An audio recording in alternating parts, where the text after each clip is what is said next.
Bonjour à tous et bienvenue pour cette nouvelle émission avec Félix Marcard. Bonjour Félix de Black Elephant Experience et Johan du Canard Réfractaire. Bonjour Johan, merci d'être là les amis.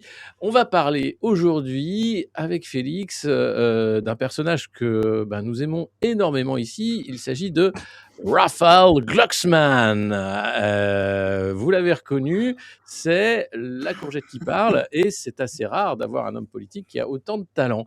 Alors Raphaël Glucksmann, évidemment, il a beaucoup de casseroles au cul, mais la presse essaye de sauver Raphaël Glucksmann et sa candidature plutôt souffreteuse en expliquant qu'il n'est pas du tout sarkozyste, il n'est pas du tout thatchérien, il n'est pas du tout ultralibéral, il n'a pas du tout cassé la jambe d'un ambassadeur sur un jet ski pendant qu'il était en Géorgie, et qu'il est génial, Raphaël Glucksmann, et que tout ça, c'est contre lui parce que vous êtes des méchants agents de l'étranger ou des gens qui font de l'ingérence intérieure. Enfin, je ne sais pas comment ça s'appelle. Alors Félix, toi, tu as eu la chance, l'honneur de côtoyer Raphaël Glucksmann dans ses années saakashvilistes en Géorgie, parce que tu organisais les dîners de l'Atlantique, et donc la Géorgie avait profité de cette tribune pour créer un voyage de presse, plusieurs voyages de presse en fait, de lobbying avec les autorités françaises et européennes. Et donc Raphaël Glucksmann était tout le temps là. Est-ce que tu peux nous expliquer un peu dans quel cadre tout ça s'est passé? Et puis après, on va parler de la façon dont le Monde a détourné, ou du moins a atténué tes propos sur la réalité de Raphaël Glucksmann, conseiller de Saakashvili. Ouais, écoute, d'abord, très heureux d'être là avec vous deux. J'aime beaucoup ce trio, je suis très honoré d'en faire partie. Et Johan, Donc, d'ailleurs, si tu veux poser ouais. des questions, tu y Bien vas, sûr. hein. Voilà, on est Vous deux, on allez voir va... les gens, l'histoire que va raconter Félix, c'est vraiment l'histoire, comment la classe dominante arrive à se constituer et à se reproduire, et ce qu'ils sont obligés de faire pour nous présenter après un candidat comme Glucksmann. Ça vient de loin, il y a eu beaucoup de travail pour en arriver là, et vous allez voir beaucoup de Ouais. rebondissements aussi. Et ne faites pas ça à la maison, c'est des cascades extrêmement délicates. Voilà. Oh là là, les gars. Bon, par où commencer? Alors d'abord, je voudrais dire juste un truc, c'est qu'à l'époque des faits, puisqu'il s'agit d'une époque révolue me concernant, et en réalité, malgré tout, qui n'est pas vraiment révolue côté Raphaël, on était complètement sur la même longueur d'onde à l'époque. Hein. Moi, j'arrive, quand je rencontre Raphaël, C'est quelle époque ça? On parle de quelle année on parle de 2010 à peu près. Ouais, 2010. Donc, moi, à l'époque, je suis en gros, je suis sarkozyste, ou en tout cas, je suis pas sarkozyste. Bon, moi, je suis Johan, il va plutôt... partir. Johan, il Moi, va partir. moi, je suis plutôt... je suis pas sarkozyste au sens... Disons que, pour moi, Sarkozy, à l'époque où je commence à... Pour moi, en fait, le moment où Sarkozy commence vraiment à me poser problème, c'est le discours de Grenoble. C'est quand il devient ouvertement raciste, alors qu'au début, il la joue un peu genre ouais, tous ensemble. C'est un peu en fait comme Macron au début, quoi. C'est le côté genre en fait non, j'ai un bout de moi qui est un peu de gauche. Et bon, alors c'est de la gauche dans sa tête et dans la mienne d'ailleurs à l'époque. Mais voilà, moi je suis un mec, Obama, je trouve ça tripant, j'y crois à mort. Voilà, en fait, moi tu me mets un mec, un noir à la Maison Blanche, j'ai l'impression que c'est Malcolm X. J'arrive pas en fait à comprendre les nuances de l'Empire.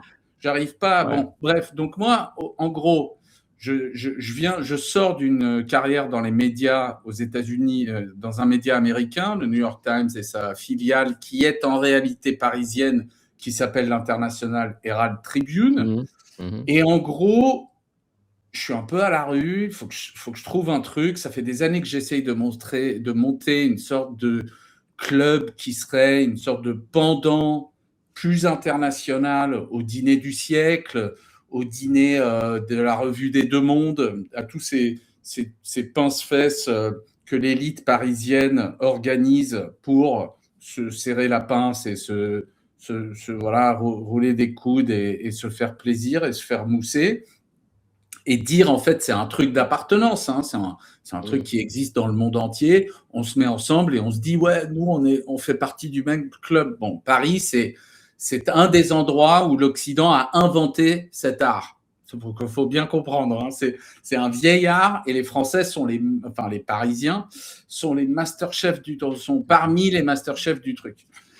Et donc, moi, j'arrive en gros, j'ai des amis qui sont, j'ai des amis qui font partie de la cellule diplomatique de Sarko, et en gros, je vends à l'Élysée entre guillemets l'idée que je vais faire des dîners un peu comme ça. Mais avec une touche vachement atlantiste, internationaliste, pro-anglo-saxon, pro-ricain. Sarko, faut comprendre, hein, Sarko, c'est le prequel de Trump. Donc en fait, les Français pensent que Trump c'est tout nouveau. En fait, Sarko, c'est Trump. C'est vraiment c'est la même sauce. C'est un type qui s'est fait en fait. Malgré, pour différentes raisons, c'est un peu toujours c'est fait chambrer par l'élite et qui arrive à pénétrer dans le truc en leur faisant finalement des doigts d'honneur. Et Sarko, il a un problème, c'est qu'il ne sait pas parler anglais. Alors que lui, c'est vrai. Il en crèverait d'envie. Il y a une scène sur le perron, j'en parle souvent, il y a une scène sur le perron de l'Élysée, il est avec la reine d'Angleterre, il se met à pleuvoir et il dit « Oh, the time », parce qu'en français, le temps, c'est la météo. Mais en anglais, the time, c'est juste le temps. Voilà, j'ai une anecdote, parce que moi, à l'époque, je travaillais à l'ambassade de Grande-Bretagne, quand il a pris le pouvoir. 2 numéros de la même rue. Ouais, c'est à côté.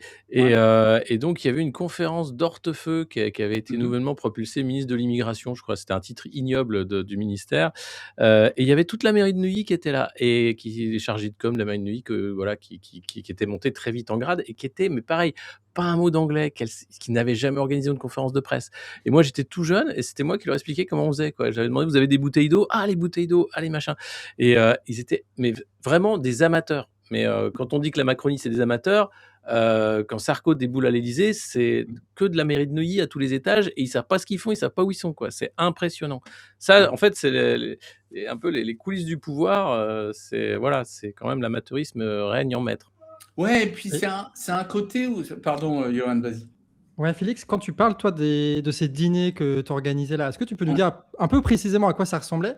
Et surtout, on a compris, il y a des mains qui se serraient, ça rigolait, ça partait peut-être parfois plus loin, mais c'est quoi l'utilité pour la classe dominante d'organiser ces réseaux-là? Pourquoi est-ce qu'ils le font en permanence? Pourquoi est-ce qu'ils font ces dîners-là? Pourquoi ça se répète un petit peu partout dans tout le monde occidental? C'est quoi vraiment l'utilité? C'est là où sont signés des contrats? C'est là où des arrangements sont faits? Ou est-ce que c'est juste là où des réseaux sont tissés? En fait, les deux, mon capitaine. C'est-à-dire qu'en réalité, d'abord, aujourd'hui, c'est plus un rite occidental. C'est quelque chose. Enfin, d'ailleurs, est-ce que c'est réellement un truc occidental, les trucs formels où les cadors se retrouvent et ils se serrent la pince et ils se disent, toi, t'es un cador, je suis un cador, on fait partie du même monde. Bon, je pense que c'est quelque chose il y a une dimension de ça qui est anthropologique. Maintenant, encore une fois, c'est un truc qui a été, aiguisé et qui a été vraiment tourné en un art par notamment les Occidentaux et notamment les Français. Donc, dans ces dîners dont je parle là, les dîners de l'Atlantique, qui étaient ceux que moi j'ai, entre guillemets, inventés, ceux qui existaient, que j'ai mentionnés à l'instant, les dîners du siècle qui existent encore, dont je rappelle que le président, jusqu'à un certain livre de Camille Kouchner, que je salue, était Olivier Duhamel. Faut quand même se rendre compte du truc. Enfin, on vit dans un pays quand même qui est... C'est chaud, quoi. C'est vraiment chaud. Bref, les dîners du siècle, ça se retrouve au place Vendôme, place de la Concorde, à l'Automobile Club. Ça se retrouve dans des grands palaces parisiens. Les dîners de la Revue des Deux Mondes, qui sont propriétés d'un des oligarques français qui s'appelle Marc Ladré de la Charrière, est un autre de ces dîners. Il y a le club interallié. Enfin bon, bref, il y a des endroits comme ça. Et c'est des dîners assez formels. Hein. Voilà, c'est dans des grands hôtels, machin. Tout le monde est bien habillé. Et ouais, c'est des lieux où des gens, où ce petit monde se reçoit les uns les autres. C'est en fait d'en être, ça veut dire ça dit quelque chose sur qui vous êtes. C'est un peu comme une version live de faire partie, d'être dans le who's who, dans l'annuaire des gens qui comptent. C'est un peu le pendant de ça. Derrière, il y a plein de business qui peut se faire, etc. Mais je pense que ça ne serait pas correct de décrire ça comme des endroits où on fait du biz, parce que je pense que c'est pas ça. Je veux dire, d'abord, au siècle, il y a énormément de préfets qui sont invités. Enfin voilà, c'est pas juste des histoires de business. Ça ressemble plus pour moi à une sorte de version élitiste et différente de la franc-maçonnerie. C'est un truc, c'est quelque chose d'autre. Bref, je veux pas trop monopoliser la parole. Donc, en gros, parce que je parle trop déjà, donc je vais dire que moi, c'est comme ça que je rentre dans la Sarkozy, IE, voilà, dans comme on dit, la Macronie. Et puis, je fais un dîner de l'Atlantique où il y a d'ailleurs le mec qui préside n'est autre que Eric Woerth. Voilà, ça donne. Hey, Johan, imagine, on est invité. Bref, bon, ça c'est le premier. Mais attends, parce que toi quand tu fais ça, les dîners de l'Atlantique, c'est pour réunir Américains et Français, un peu à la façon des Young Global Leaders, on va dire. Ouais. C'est tout à fait la même ambiance. C'est l'époque où t'es cocaïnomane, tu bois, t'es un peu déjanté. Est-ce qu'il y a un côté rock'n'roll? Est-ce que ça tape directement? Non, là, dans ces trucs-là, non. La version rock'n'roll, elle se fait petit à petit quand moi, je prends plus confiance et que je commence à faire ça. D'abord, je fais un dîner ou deux toutes les semaines chez moi. Et alors, chez moi, voilà, là, pour le coup, je passe beaucoup de temps aux toilettes, disons. Bon, bref. Donc c'est autre chose. Non, là au début, c'est des trucs très formels dans des hôtels particuliers. Ouais. Et en gros, les gens qui financent, c'est les grosses boîtes. D'accord. Essentiellement. Hein, donc c'est du lobbying, c'est un peu de lobbying. Ouais. Et de mèche en fait avec les cellules com de l'Élysée, du Quai d'Orsay. Enfin, comment ça se passe au niveau des relais politiques? Ouais, enfin, comment dire, c'est encore une fois, ça part d'un truc qui est simplement genre, nous, on veut avoir de la bonne presse. Nous, les gens de l'Élysée, on veut avoir des rapports plus étroits avec les journalistes anglo-saxons qui vivent à Paris, parce qu'en fait, encore une fois, faut prouver à l'Empire, faut prouver aux suzerains qu'on va marcher avec eux. Et Sarko, c'est ça son truc. Sarko, il arrive, il n'a qu'une idée en tête, c'est de dire aux Américains, moi, je suis plus qu'un riz que vous. Ouais. Donc, ce que je lui donne, en gros, je leur dis, voilà, vous avez les dîners, quand vous avez des dignitaires étrangers qui passent à Paris, vous avez les dîners formels à l'Élysée, les dîners d'État, machin. Moi, je vais vous faire le pendant un peu plus rock'n'roll, dans un hôtel particulier. Il y aura plus de comment dire, il y aura des gens du showbiz, il y aura des philosophes, il y aura des profs, il y aura des imams, il y aura des rabbins, il y aura voilà, ça sera un mélange beaucoup plus bigarré, quelque part plus rigolo, et ça sera le pendant des dîners formels. Et donc le premier, Eric Woerth, qui préside, et c'est Nouriel Roubini, qui est un économiste, et Nicolas Bavray, qui est quand même dans le genre establishment, voilà, que je salue, même si je ne sais pas s'il me resaluera lui de son côté. Ensuite, deuxième, Charles Rifkin, l'ambassadeur des États-Unis d'Amérique sous Obama, avec Jean-David Lévite, le patron de la cellule Diplo de l'Élysée.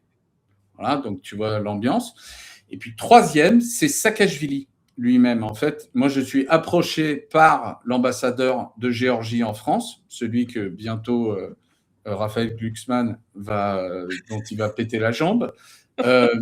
Et le type me dit, en fait, Saakashvili vient à Paris, est-ce que vous voulez pas faire le 3e dîner de l'Atlantique avec lui, autour de lui? Moi, à l'époque, faire un chef d'État, moi, je peux te dire, je suis comme un dingue. Je saute sur l'occasion, je suis enchanté. J'ai des photos, je marche avec lui, je suis comme un dingue. Bon, bref. Et tout ça se fait dans une ambiance très... par exemple, ce dîner-là autour de Saakashvili, il a lieu dans la galerie d'art de ma mère, place des Vosges. Tu vois, enfin, on mélange tout. À l'époque, c'est le slashing permanent. C'est-à-dire, je mets des rappeurs, j'invite mon dealer, il y a du chef d'État, il y a un mec de la Gates Foundation, et tu mélanges tout, et tout ça, ça passe crème. Et c'est d'ailleurs un peu l'ambiance. Tu vois, quand moi j'ai vu le scandale Benalla, j'ai reconnu, c'était exactement la même vibe. Tu sais, où tout d'un coup, ça dérape, parce qu'en fait, il y a des... Tu as fait rentrer plusieurs, pas des loups, mais des renards dans la bergerie, quoi. Et ça se met, le logiciel se met à déconner, mais direct. Bref. Et donc... Et toi, Félix, t'espérais quoi dans l'organisation de ce genre de soirée? Tu voulais te faire recruter quelque part? Tu voulais te faire bien voir? En fait, moi, j'étais déjà un peu... Moi, j'étais à la com, dans le média, au Herald Tribune, j'étais à la com. Et mon idée, c'était qu'en faisant ces dîners, en fait, quand tu es l'hôte des dîners, de ce genre de truc, tout le monde finit par venir te voir parce qu'ils veulent tous être invités. Moi, voilà. Donc, moi, mon but, en réalité, en lançant ce machin, c'est en fait de croître en niveau d'influence. Et ça marche direct. C'est-à-dire que très rapidement, à partir du 3e, 4e dîner de l'Atlantique, quand les gens à Paris, ils comprennent que moi, il y a des chefs d'État qui viennent dîner à mes trucs, c'est fini. Laisse tomber. Tout le monde se bat. Donc moi, je suis le roi du pétrole. Je suis hyper content, etc. Bref. Et à quoi ça sert? Quand tu reçois un chef d'État et que tu peux te pointer 3 mois plus tard dans l'État en question, les gens, ils ne te parlent pas pareil. Tu es le gars qui a reçu le président à dîner. Donc, et à Paris, parce que c'est vrai que tu disais que Paris, c'est quand même une ville qui fait un effet waouh. Exactement. Les mecs font « Ah ouais, putain, à Paris, place Vendôme, les dîners, gna gna gna. » Bon. Et donc, en fait, c'est un business model que j'ai commencé à perfectionner. Mais très rapidement, je me pointe donc, je suis invité en Géorgie suite à ce dîner. Et puis, par la suite, assez rapidement, je vais être engagé par la même entité qui paye Raphaël Glucksmann, qui est le National Security Council géorgien. Je ne connais pas le nom en géorgien, incapable de le dire, mais de toute façon, ce n'est pas une originalité géorgienne, puisque ça a été inventé par les Américains. Le National Security Council, c'est une invention américaine. Les Géorgiens, en fait, se sont recréés les mêmes institutions. Et ce n'est pas par hasard en réalité, parce que la Géorgie de Saakashvili, elle est complètement alimentée en permanence par les outils et l'influence américaine. Saakashvili, il a fait ses études de droit à Columbia, l'université où j'étais, sauf que moi je suis revenu sans diplôme. Il a fait son droit là-bas. C'est un Américain. Enfin, c'est pareil. Sarkozy et Saakashvili, ils s'entendent bien parce que c'est tous les deux des mecs qui en fait ils veulent être plus américains que les Américains. Donc en réalité, les institutions américaines, notamment le National Endowment for Democracy, notamment toutes les USAID, toutes ces entités. Soros sont en train de... Enfin, voilà, ils y vont à fond en Géorgie parce que c'est, encore une fois, c'est des organisations qui sont en réalité dans des logiques impériales. Et ce qui est vachement intéressant, c'est que ces logiques sont complètement intégrées, elles ont été intériorisées par ces gens. C'est-à-dire que moi, à l'époque, comme Raphaël Glucksmann, je suis pas du tout, j'ai pas l'impression d'être un agent des Américains. Je le suis. Je suis un idiot utile des Américains. Mais j'ai pas l'impression. Moi, je veux dire, soyons clairs. Moi, j'ai été payé par le National Security Council géorgien. OK? Raphaël aussi. Est-ce que vous pensez sérieusement 2 secondes que c'est la Géorgie qui payait mes chèques? Enfin, je veux dire, je réfléchissais 2 secondes. Soit, il n'y a que deux réponses à cette question. Soit c'était la Géorgie qui payait mes chèques. Moi, j'étais payé par la Géorgie 30 000 € par mois. OK? Tu vois? C'est confortable. Bien sûr, c'est ma boîte, etc. Il y a d'autres gens qui. Bon, mais vous voyez l'ambiance. Il n'y a que 2 solutions.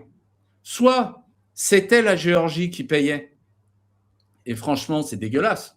Parce que quand tu regardes le niveau de pauvreté en Géorgie à l'époque, la manière dont Saakashvili est en train de passer des réformes ultra-libérales en permanence, il vire du jour au lendemain, il en est hyper fier à l'époque, c'est un des talking points que je régurgite sans cesse, il fout à la porte du jour au lendemain 70 000 officiers de police. Tu vois, parce qu'ils sont corrompus. This is the only country among all former Soviet countries, in this region certainly, in wider Middle East, because we in a way also belong to wider Middle East, where nobody is, civil service is older than 40, as most of the people are in their 20s. Il est constamment en train de... Bon, bref, en gros, soit c'est eux qui ont payé ça, et c'est dégueulasse pour les Géorgiens, pour le peuple géorgien. C'est indécent d'avoir des consultants étrangers qui prennent des thunes, des sommes pareilles. Soit c'est pas les Géorgiens. Moi, je pense que c'est pas les Géorgiens. Je pense que c'est... Voilà, il y a de l'argent qui transite. Je vous rappelle, vous le savez sans doute, enfin vous le savez très bien, que Raphaël Glucksmann et Saakashvili font connaissance en Ukraine, que c'est déjà un terrain que les Américains sont en train d'essayer d'investir, puisqu'ils passent, enfin voilà, c'est la première révolution de coloré en Europe, et c'est une révolution où tout d'un coup, les Américains et les Européens sont en train de revenir sur tout ce qu'ils ont promis à la Russie quand l'Union soviétique s'est cassé la gueule, c'est-à-dire l'Ukraine restera neutre, on va pas venir foutre la merde à votre frontière, on va pas essayer de faire rentrer l'Ukraine dans l'OTAN, on va pas essayer de faire rentrer l'Ukraine dans l'Union européenne. Bref, on est déjà en mode, bon, bah finalement, écoutez, laissez les Ukrainiens décider. Sauf qu'en réalité, quand tu regardes ce qui est financé par les États-Unis et l'Europe via des institutions comme le National Endowment for Democracy, etc., bah en fait, on est en train de... Toutes les organisations civiles ukrainiennes et géorgiennes qui participent de cette mouvance vers une libéralisation, vers fuck you les Russes, et vers, en fait, notre vraie famille, c'est l'Amérique, qui est à 14 000 kilomètres. Alors que les Russes sont là. Toute cette architecture d'organisation, elle est inondée de thunes par les Américains et les Européens. On est vraiment dans une structure de vassalisation, enfin c'est l'Empire, hein, et donc tu as un potentat local qui est soutenu par Rome pour imposer une politique, enfin c'est la xénocratie, c'est exactement ce qu'on vit avec Macron, hein, quelqu'un qui est contre le peuple du pays en question et qui par contre fait tout pour l'empereur même s'il s'en défend, mais c'est assez impressionnant de Ouais. voir la façon dont c'est fait. Et Glucksmann fait partie du dispositif, hein, puisque lui, c'est grâce à son père, en fait, parce que Saakashvili était fan de Glucksmann père, hein, en tant que philosophe, et donc le nom a fait que il a reçu le fils sur les conseils du père et de Sarkozy, et donc fils à papa, il arrive et il devient consultant, comment ça marche en Europe, quoi. C'est un peu ça. Soirée atlantique en Géorgie, ça oblige tout de suite à penser, et d'autre part, ça réconcilie l'Atlantique avec les pays qui ne sont pas au bord de l'Atlantique, mais qui sont extrêmement importants, parce qu'aujourd'hui, la Géorgie est un des très très rares pays de l'ex-Union soviétique qui maintient un combat fort courageux, puisque ça lui a déjà coûté 20% du territoire, un combat très courageux pour assurer sa propre indépendance par rapport à ce grand frère qu'il aime tellement qu'il le mangerait tout cru. Et il faut comprendre, encore une fois, moi, je voudrais vraiment être très clair. Je ne suis pas du tout en train de donner des leçons à petit Raphaël, puisque moi, j'étais dans la team avec lui, j'étais très content d'y être, et j'étais exactement au même diapason. C'est-à-dire que je trouvais qu'André Glucksmann était un mec remarquable. J'ai même, pour la petite histoire, co-signé une tribune en 2011 dans un canard de gauche, qui était ce truc-là, comment ça s'appelait, ce truc qui était tenu par Pierre Aski. Vous vous rappelez de ce média? Ça va me revenir. Ouais. Et bref, on a signé une tribune. Je crois qu'elle a été publiée par le HuffPo en anglais et elle a disparu en français. C'est assez magique. Mais il y avait André Glucksmann, il y avait plein de comment dire, de personnalités un peu atlantistes. Et en gros, dedans, je me rappelle très bien parce que, comme souvent, c'est moi qui écrivais ces torchons. Dedans, on argue que on a bombardé la Libye pour libérer les Libyens, parce que, comme on sait, les Libyens, ils sont vraiment au top grâce aux bombardements sarkozystes qui ont été en fait délivrés. Encore une fois, Sarkozy fait ça juste pour faire des mamours aux Américains, hein. Il prend en charge la Libye. Et Pour nous, effacer on les argue. preuves aussi, un petit peu. Ouais, exact. Ah bah oui, La vie, bien sûr. peut-être Ouais, celle-ci. bien sûr. Non, mais pardon, Johan, tu fais bien de rappeler l'essentiel du truc, qui est que ça va nous permettre de faire exploser quelques valises, de faire disparaître quelques traces. Bref. Et nous, on argue et on est sincère. Je veux que les gens comprennent vraiment ça. On est sincère. On y va et on dit, en fait, il faut faire la même chose en Syrie. C'est bombarder la Syrie. Bombe. Et la même chose en Iran. C'est vraiment, c'est McCain. En fait, on était des McCain. C'était Lindsey Graham. C'est la même vibe. C'est la même vibe. Et c'est une vibe qui est, en fait, moi, ce qui me frappe, vu d'aujourd'hui, c'est la stupidité du truc. C'est-à-dire que tout ça, c'est de la ressucée. André Glucksmann, pourquoi il plaît à Saakashvili? Parce qu'il a publié, après le 11 septembre, un livre qui s'appelle Dostoïevski à Manhattan, où il argue, en fait, ce qu'il voit comme la menace islamiste, c'est, en fait, c'est du nihilisme, exactement comme celui qu'imagine Dostoïevski dans Crime et Châtiment et d'autres livres. C'est qu'en fait, il pense que c'est des gens qui ne croient à rien. Ils viennent faire péter les tours jumelles parce qu'en fait, les Américains sont libres. Tu vois? C'est le fait que l'Amérique soit en fait à la tête d'une machine génocidaire en permanence depuis 100 ans n'a aucun rapport avec tout ça. Ça, c'est juste des gens qui vivent sur Mars. C'est d'une crétinerie. Et en fait, c'est là où on se rend compte que la propagande... défendent la démocratie et la liberté dans le monde entier.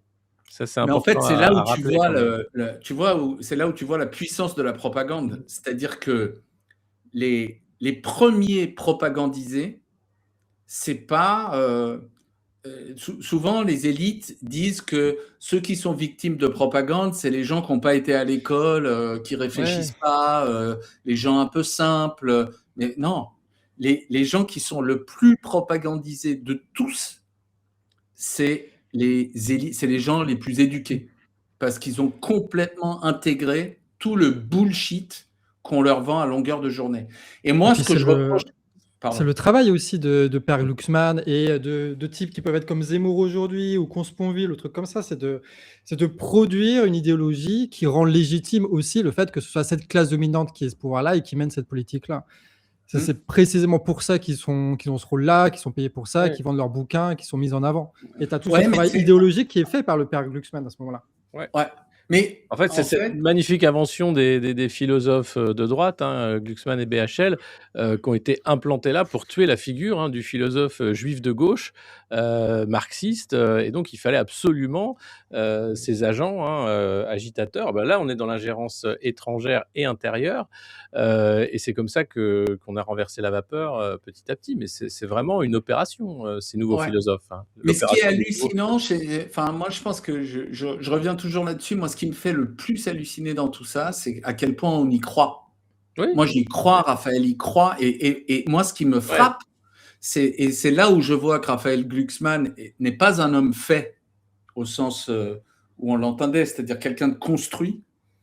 Et qui donc n'a pas du tout vocation à être je veux dire, président de quoi que ce soit. Moi, il ne serait pas président de mon syndicat d'immeubles. Enfin, je veux dire, faut arrêter. C'est qu'en fait, il s'est pas désaffranchi de ce narratif débile. Tu vois, avec un peu de... Normalement, à 50 ans, c'est plus... Enfin, il est un peu plus jeune que moi, mais normalement, tu n'es plus dans ce trip-là. Et c'est ça qui est fou, c'est qu'en réalité, c'est là où ça devient vraiment effrayant. C'est-à-dire que, allez, je pense que quand je rencontre Raphaël, que j'adore, hein, moi, je le rencontre, je suis hyper content. Son père est connu, il est conseiller d'un chef d'État. J'arrive en Géorgie, c'est tapis rouge. Putain, le mec, c'est mon meilleur pote, quoi. Et ben, en plus, on a la même philosophie, etc. Mais au début, on y croit. Et moi, ce que je pense aujourd'hui, et c'est pour ça qu'il a toujours l'air d'un lièvre au milieu de la route, tu sais, avec les phares de la bagnole, c'est qu'en réalité, il n'y croit plus. Parce que en fait, tu ne peux pas y croire. Tu ne peux pas y croire. 10, 15, 20 ans plus tard, tu ne peux pas y croire. Quand on se rend compte, on a 30 berges. Moi, je suis en fin de trentaine. Enfin, je suis en milieu de trentaine, ouais. Et lui, il a 30 ans. Et il est le jeune conseiller, machin, tu vois. Et la Géorgie, Quand tu dis conseiller, même quand toi que tu arrives en Géorgie, c'est quoi votre taf? Officiellement, c'est quoi votre taf? Et concrètement, qu'est-ce que vous faites avec ce dictateur géorgien là? Écoute, moi, en gros, les Géorgiens, ils comprennent un truc. Je pense que Saakashvili comprend un truc immédiatement, c'est que les champions du monde de l'influence, de loin, c'est Israël. Il n'y a personne qui arrive, je veux dire, à faire ce que ces mecs-là font. Et bon, il y a plein de raisons pour cela, mais une des raisons, c'est qu'ils ont inventé un outil de malade pour l'influence. Et cet outil, c'est ce que les Américains appellent des junkets, c'est-à-dire du voyage, tout frais payé, où on te retourne le cerveau. On t'emmène, on te fait faire le tour du pays en quelques jours, on te montre que la face du pays qu'on a envie de montrer. Donc, tu ne vois pas les geôles géorgiennes, tu ne les vois pas. Hein. Bref, on te montre une sorte de carte postale complètement imaginaire du pays qui est faite de petits bouts d'authenticité. Hein. La Géorgie, c'est un pays extraordinaire. Il y a 14 climats différents. Tu as des endroits où tu es à 6000 mètres d'altitude et d'autres, tu es les pieds dans l'eau avec des palmiers. Enfin, c'est un pays, tu vois, l'alphabet géorgien, c'est un des plus jolis trucs à regarder au monde. C'est quasiment incroyable que ce soit des mots, tellement le truc, on dirait des dessins. C'est c'est un pays, la bouffe est à tomber par terre, les gens sont accueillants, ils sont gentils, c'est vraiment un peuple, un pays incroyable. Donc, c'est fait de toute cette réalité. Mais en plus, tu déjeunes avec le président, tu rencontres tous les grands patrons du pays, voilà. Le gouvernement est fait de jeunes femmes qui ont 30 berges, voire moins, qui sont très belles, qui sont... tu vois, je veux pas... moi, c'est des gens il y a beaucoup de ces gens, je pense que au fur et à mesure que je fais des vidéos comme celle-ci, je n'aurai plus accès à eux. Ils ne me considéreront plus comme leurs amis, mais moi, j'ai pas de problème avec eux.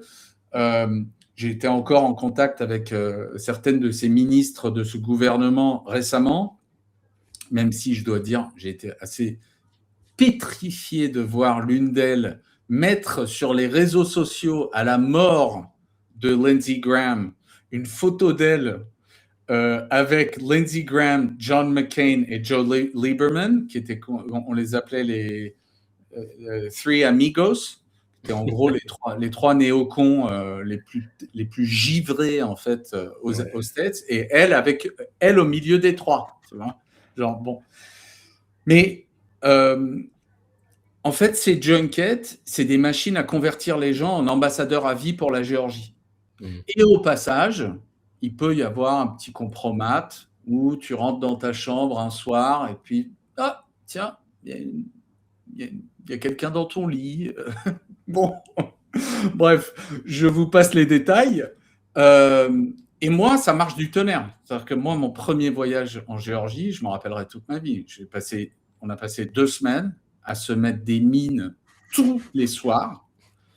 Un soir sur 2, on finit dans des boîtes de striptease. Ok. Le premier jour, donc j'arrive, on prend, je sais pas si on prend un voyage. Non, je crois pas qu'on prenne l'avion présidentiel, mais on arrive à Tbilissi. On est amené à.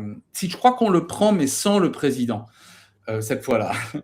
On arrive à Batumi, qui est la ville sur la mer Noire, et on nous emmène avec une motorcade, c'est-à-dire bagnole avec des bagnoles de flics devant, derrière, des motards, enfin tout team.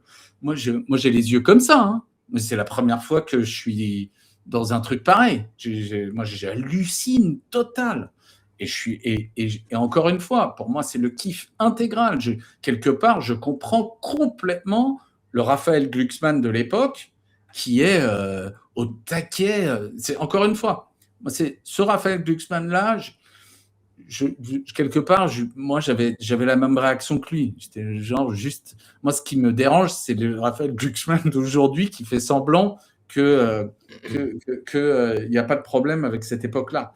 Bref, on arrive à le Camp David géorgien, qui est la résidence balnéaire du président de la République. Et là, on déjeune avec la première dame. Et là, tout de suite, c'est Raphaël, claquette. On est venu avec l'ambassadeur de Géorgie en France. Il y a un conseiller diplôme de l'Élysée. Il y a un mec de chez Thales. Voilà. Et puis, on déjeune avec la première dame et on se met, dès le déjeuner, on se pochetronne. Moi, je veux dire, je sors de table, je suis dans un état... bon, bref. Et c'est en gros, c'est la célébration du thatcherisme. Hein. C'est vraiment genre... Ouais, c'est ça. Ouais. Top, on va tout réformer, run again, machin. Et en fait, c'est un discours politique qui ne peut plaire que aux gens qui parlent anglais, qui ont fait des études. C'est-à-dire, c'est même pas 10%, c'est peut-être 10% des Géorgiens à l'époque. Peut-être, allez, à tout casser 20. Mais tous les autres, tu vois, la Géorgie, il faut comprendre, hein, c'est un niveau de pauvreté quand tu te balades à la campagne, quand tu vas dans les coins pauvres. Il y a des documentaires sur YouTube là-dessus, ou même sur Netflix, je crois qu'il y a un documentaire sur Netflix où tu vois ce que c'est. C'est des gens, ils vendent 2 pinces à linge, des lacets de pompe, et une chaussure dépareillée. C'est chaud, quoi. Et Saakashvili, en gros, il efface tout ça, il se concentre sur un petit groupe de gens et il dit « Allez, c'est vous, ma team, on y va à fond ». Et en fait, il croit sincèrement qu'il va tirer tout le reste du pays derrière lui. Mais c'est là où, en fait, encore une fois, c'est du trip. Et donc, on sort de... Bref, pour parler de cette anecdote qui est la première que je balance au monde et dont il ne parle pas, enfin, pas réellement, il y a une allusion qui est complètement à côté de ces pompes, comme à peu près tout dans l'article. On va y revenir, ouais. On sort de table et la première dame nous dit « Regardez, il y a des jet skis tu vois, alignés le long du ponton, puisqu'on est vu sur la mer, on a déjeuné avec vue sur la mer Noire. On monte sur les jet skis, on est complètement pété. Et donc, tout le monde est bourré, là, même Raphaël Glucksmann. Je peux pas juger des autres. Je peux te dire que moi, j'étais dans Toi, t'es bien, ouais. Donc, j'y vais à fond. Et au bout de 10 minutes, on jouait en anglais, on dit chicken. Tu sais, quand tu te fonces dessus et au dernier moment, tu tournes. Comment ça s'appelle ça il y a un nom pour ça je sais pas. Cap, pas cap. Hein, ouais, ça pouvait bien finir cette histoire-là. Et donc, en gros, on joue à ça pendant quelques minutes. Et moi, je suis le premier à partir. Et en fait, au bout de 5 minutes, je comprends que je vais me tuer. Je vois, on fait 3 fois le truc. Je me rends compte que je comprends rien, que je contrôle rien. Et en gros, que je suis pété, il faut que j'arrête tout de suite. Donc, j'arrête et je remonte. Et là, tout d'un coup, je vois les gardes du corps qui s'agitent en parlant dans leur talkie-walkie. Je me retourne et je vois au loin, il y a un scooter qui est retourné. Et petit à petit, on comprend qu'en fait, Raphaël Glucksmann est rentré dans le... Lui, il a pas tourné assez vite. Il est rentré de plein fouet dans le scooter des mers de l'ambassadeur de Géorgie en France. Et le pauvre Mamouka Koudava, il se retrouve avec une jambe cassée à l'hôpital de Batumi.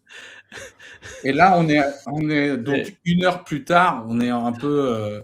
tu sais, en descente, gueule de bois, carabinée, puisque c'est le mauvais trip, quoi. Ça fait vraiment bad trip, very bad trip, quoi.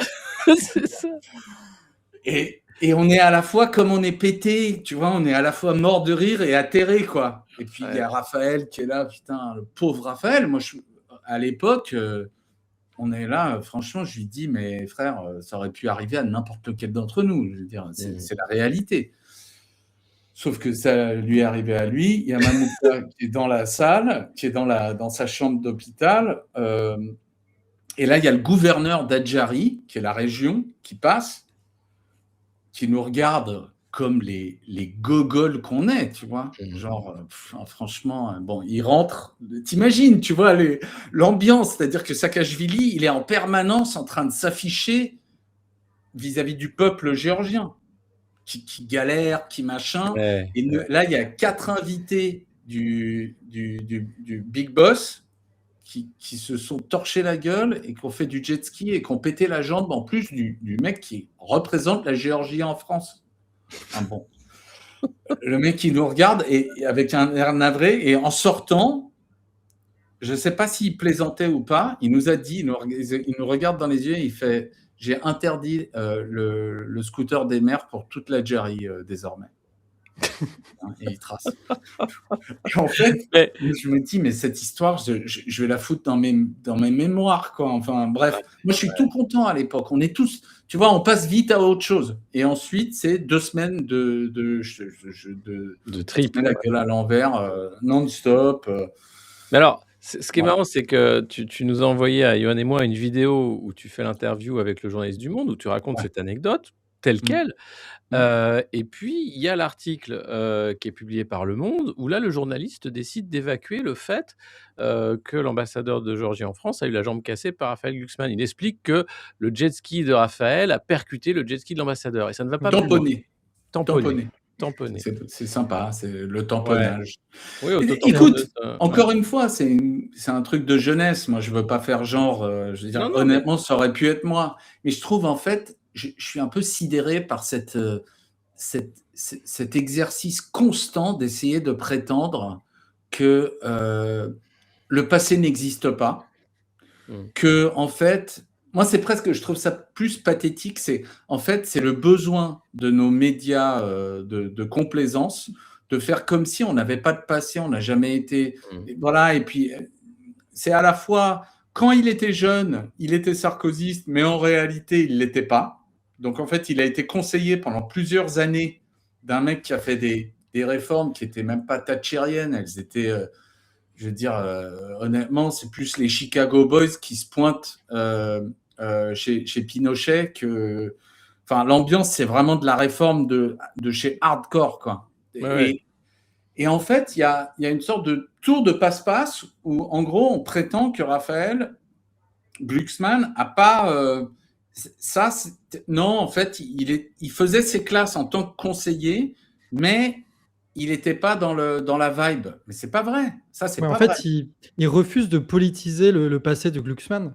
Et c'est ça Ouais. aussi qui est intéressant dans ton anecdote, et c'est pour ça qu'à chaque fois que tu prends, à mon avis, le temps de la raconter, c'est que ça raconte pas tant le fait qu'il faut en vouloir à Glucksmann d'avoir conduit bourré un jet ski, qu'à un moment, c'était sa vie, quoi. Et que c'est la vie qu'il a choisie, qu'il a eue pendant des années et des années. Et c'est dans cette ambiance-là même qu'il a grandi politiquement et qu'il a fait ses armes politiquement là-dedans, quoi. Dans un lieu Ouais. où c'était beaucoup de l'entre-soi, où c'était beaucoup de la décadence, où c'était tout ça pour le pire des objectifs de libéraliser, de foutre des millions et des millions, enfin pas des millions, parce que c'est 3 millions de la Géorgie d'habitants, mais des centaines de milliers de gens dans la merde, quoi. Et du coup, il faut Ouais. dépolitiser tout ça pour faire croire qu'il vient Qu'il est de gauche. nulle part, et Ouais. que du coup, il peut avoir ce discours-là de donner des leçons, notamment à Mélenchon, de dire ce type-là n'est pas la vraie gauche, moi je suis la gauche démocratique, etc. Parce que c'est ça l'arrivée aussi qu'il faut défendre pour le monde. Ah non, mais c'est phénoménal. C'est fou parce que dans l'article du Monde, ouais, ils expliquent que c'était un peu à ses dépens, qu'il était vraiment navré de voir que Saakashvili faisait Thatcher et Pinochet, et qui rappelait qu'il fallait faire un peu de social. C'est pas du tout ce que toi tu as pu Ah voir. non, mais ça, c'est vraiment, c'est de la mauvaise foi, c'est Ouais, honteux. ouais, Et il c'est, faut réécrire en le fait, passé, quoi. Ouais. ouais, il y a quelque chose là qui pue du cul. Vraiment, c'est vraiment problématique. C'est-à-dire que moi, honnêtement, s'il disait, voilà, j'ai fait ça, j'ai cru ça, et aujourd'hui, je crois complètement autre chose. Et voilà quoi. C'est ça. Moi, honnêtement, j'aurais pas grand-chose à dire. Je dirais, bah écoute, dans ce cas-là, parle-nous de tous les détails. C'est-à-dire que, tu vois, parle-nous, enfin, sois ouvert sur le fait qu'à une époque, à chaque fois qu'on sortait tard dans des clubs de striptease, on finissait sur la scène comme ça. C'est parce qu'en fait, moi, en tant que conseiller politique, je lui dirais, mais mec, il n'y a que ça qui peut marcher.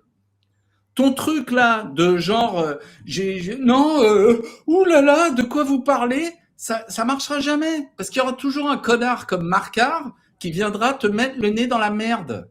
C'est ça que je comprends pas. Moi, je me rappelle quand j'ai arrêté la Fonce D, il y a des types, quand j'ai commencé à ouvrir ma gueule à nouveau, ils m'ont dit, attention, faut pas que tu parles de ça. Faut pas que tu rappelles aux gens que tu as été cocaïnomane. Tu crois que je peux le cacher, ça? T'as vu mon émission chez Ruquier? Ben, je veux dire, non, t'as pas le choix. Donc, c'est ça le problème. C'est qu'il y a un truc qui, en fait, pour moi, dans cet exercice qui consiste à nier son passé ou à trivialiser ses positions politiques de quand il était plus jeune, c'est là qu'il prouve qu'il est absolument pas apte aujourd'hui à gouverner de quelque manière que ce soit. Encore une fois, le syndic de l'immeuble, peut-être. Mais basta. Et puis ensuite, si tu veux, il y a tout le système qui est derrière. C'est-à-dire que la Géorgie, le grand jeu à l'époque, c'est de faire... ils misent tout sur les classements. Tu vois, les classements, quand tu as un média qui fait du classement, PISA sur l'éducation, les plus riches du monde par Forbes, tout ça, c'est de la machine à faire mousser des élites. Ça ne sert à rien, ces classements. Ça ne sert à rien.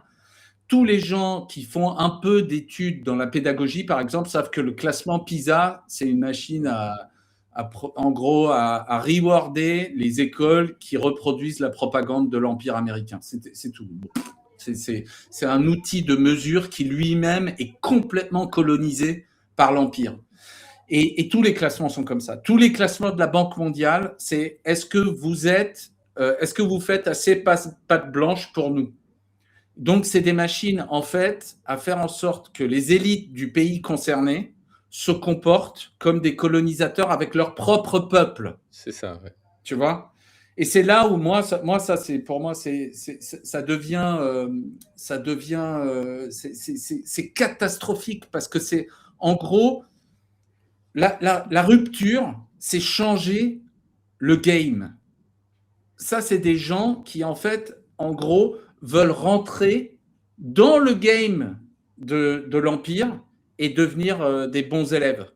Et donc, par exemple, la Géorgie, elle passe pour le climat des affaires, qui est un truc, même que tu réfléchis 2 secondes, qu'est-ce que c'est que cette histoire de climat des affaires? Climat des affaires, ça veut dire que les gens à Neuilly sont hyper contents parce que leur boîte tourne bien. Mais en fait, moi, je m'en bats la race. Je suis désolé, mais ça ne m'intéresse pas du tout. Donc, en gros, ça, c'est un classement de la Banque mondiale. Mais donc, ce n'est pas pour les Géorgiens, ce n'est pas pour le peuple géorgien. C'est un classement pour les gens qui veulent venir coloniser la Géorgie. C'est pour les boîtes américaines pour savoir si on va les faire chier, si on va leur demander de payer des impôts. C'est ça. Ouais. Bref. Et sous Saakashvili, il est super fier. Au bout de 2 ans, la Géorgie est passée de 141e dans le classement à 15e. Et à la fin de son mandat, à 12e. Mais il est 12e. Et lui, quand il fait campagne pour être réélu, il dit « Regardez, on est passé 12e. » Et les Géorgiens sont tellement verts de rage qu'ils lui disent « Mais en fait, mec, tu dégages parce qu'on est 12e. Parce que nous, ça n'a rien changé à notre existence. Rien. » Et ça, voilà, il y en a toute une ribambelle de classements à la con comme ça qui deviennent, en fait, toute la com de la Géorgie est basée là-dessus. 6 years ago, Georgia was ranked by the World Bank 131st country in the world to do business in. This year's ranking is number 11. I'd like to see any other example of that kind of progress in so few years. I still wait. Et je me rends compte que, pour revenir à ta question à laquelle je n'ai pas complètement répondu tout à l'heure, Johan, en fait, mon taf, j'arrive, je suis une cible d'un junket, et ensuite, fort de cette expérience, je deviens l'organisateur de junket moi-même.